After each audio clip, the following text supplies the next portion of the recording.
Last of Us by developer Naughty Dog debuted in 2013.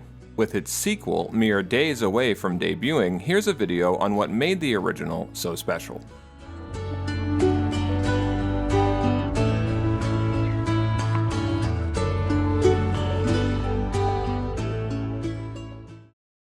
Naughty Dog was known for jaunty action-adventure games like Jak and Daxter and Uncharted.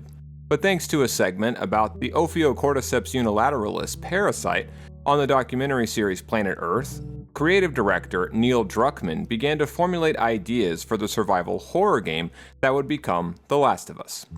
The game would use a dark and traumatized emotional palette, drawing inspiration from The Walking Dead and the original Night of the Living Dead. Unlike most zombie titles in the vein of Capcom's Resident Evil, The Last of Us wouldn't stay in a single location. Instead, as a kind of interactive road movie, it would draw from the globe-trotting escapades of Nathan Drake from Uncharted to take players along a cross-country adventure, almost as a kind of pilgrimage. The Last of Us would innovate a new approach to the basic concept of a player character. Unlike in a movie or novel, the relationship between player and their avatar in-game is typically something that grows in essentially real time. You aren't just a passive observer, but a central part of what happens every step of the way. This gives a dynamicism that can make the player feel as though we're growing alongside our character. Prior to The Last of Us, this close affinity and identification with our avatar usually made a jump to a different character, unlike in film or literature, abrupt and immensely unsatisfying.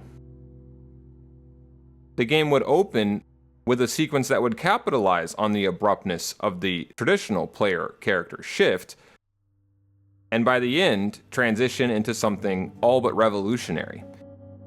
Brilliantly, The Last of Us found a new way to transition seamlessly over time from one protagonist to another by the logic of parasitism. The player, after all, in a survival-style game like this is a kind of parasite, controlling our avatar, harming them for the sake of both of our survival. What if a second main character could accompany the first one along the way, who, like the player ourselves, will learn over time and through gameplay, so to speak, how to take care of themselves, how, in other words, to play the game. This new approach would give us the young girl Ellie, who goes from a defenseless, almost parasitic burden to the new player character. It's a seamless and earned transition that successfully rethought some of gaming's most fundamental norms. Another key advancement was in terms of the style of warfare. The Last of Us broke from the Star Wars and Indiana Jones-esque action and almost cartoon violence from Uncharted to rethink the basics of combat in a much more pseudo-realistic and appropriate style for the subject matter.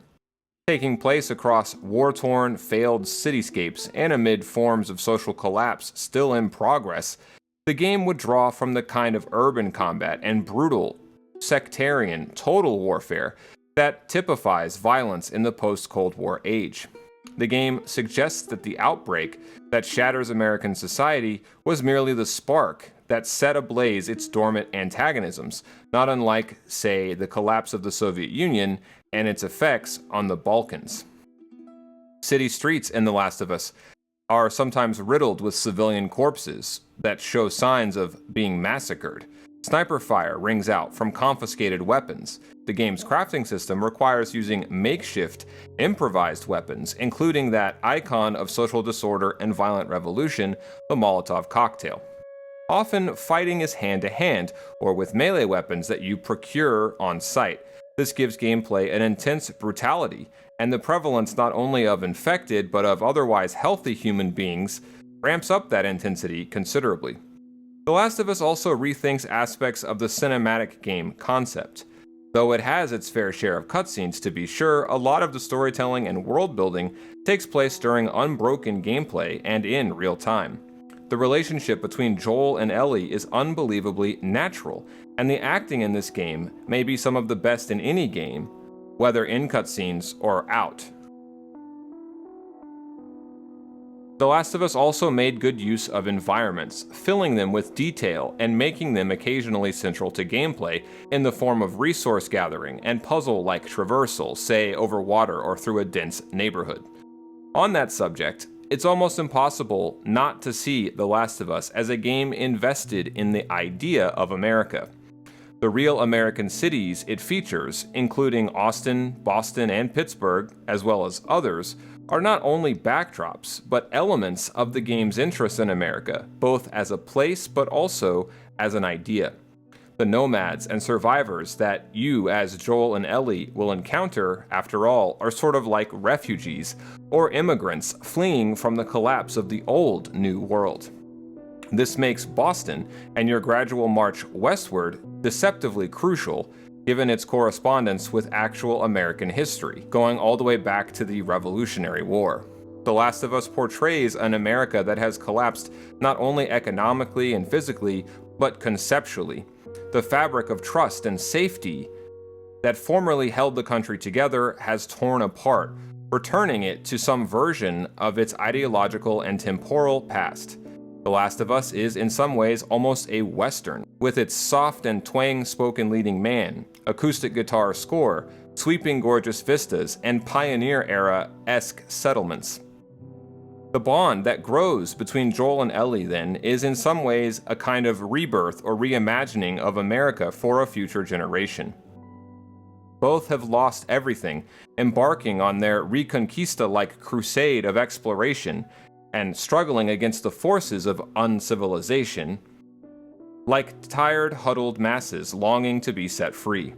The way they aren't biologically related and start out with almost nothing in common, yet come to see each other as practically family, the way that Joel and Ellie help each other and by working together turn weaknesses on their own into a united commonwealth of strength, it's all a beautiful metaphor for what America could be and was always trying to achieve. Joel and his partner in crime, Tess, start out the story as bad actors, criminals looking to exploit bad situations out of necessity just to get by.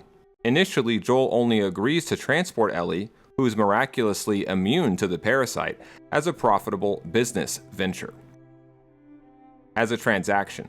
But inspired by Tess's act of selfless sacrifice to safeguard Joel and Ellie's sojourn, Joel gradually goes from merely money-minded to a person who believes there's a tomorrow, a future, worth giving all but his life to protect.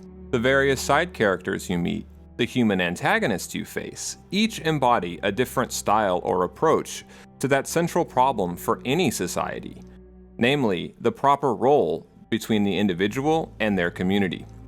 His associate, Bill, has a policy of only looking out for oneself, while the two fellow refugees that you meet, Sam and Henry, seem to believe in protecting family over anyone else.